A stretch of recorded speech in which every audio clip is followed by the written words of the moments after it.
የበዓል ስጋ ይገዛ እንጂ እንግዲህ ልግዛ እንጂ አንተ እስኪ ልጅ ገዝቶ አንተ ልጅ ና እስኪ ናማ ገዝተና። አቤት አባዬ። እንካማ ስጋ በኪሎ ገዝተህ ትመጣለህ። ሲቆይ 4 ኪሎ ግዛሽ። 4 ኪሎ በ650 በ650 ያው 650 ተብሏል ስጋ ዘንድሮ በ650 በ650 4 ኪሎ ገዝተህ ትመጣለህ። እሺ ሰጣለሁኝ። በ650 4 ኪሎ እሺ ልጄ።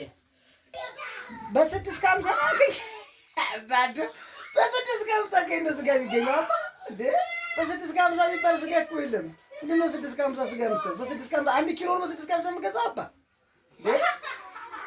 ተወራ በ650 ተብሏል እኮ ከ650 ውጭ እንዳሸጡ ተብሏል እኮ ተነግሮኝ እንዴ በሚዲያ በ650 ሽጡ ተባለ እኮ። ግዛ የተባልከው አገዛም ዝም ብለህ አርፈህ በ650 የሚባል የለም። በሬኬት መጥቶ ነው አባ በ650 የምታገኘው። ሲጀመር 650 የሚባላል እንዴ? ዶሮ ራሱ 3 ሺህ ብር ገብታ 6 አይታዱ ወደ ኋላ ነው እንዴ? ወደ እናንተ ዘመን መሰል የሚወራው ሁሉ እውነት መሰል። እንግዲህ ወይ ራስህ ግዛ እንጂ እንኳን አይገኝም በ650 ላይ ግን ተብሎ ይል እንዴ? ምን አይነት ነገር ነው? ላይ ግን በ650 ደግሞ ብር የለም። 1 ኪሎ 650 የዘንድሮ ልጅ እንዲያዘዙት ላይ ሰራ እንደው መከራ እኮ ነው። እንደው ምን አይነት እንደው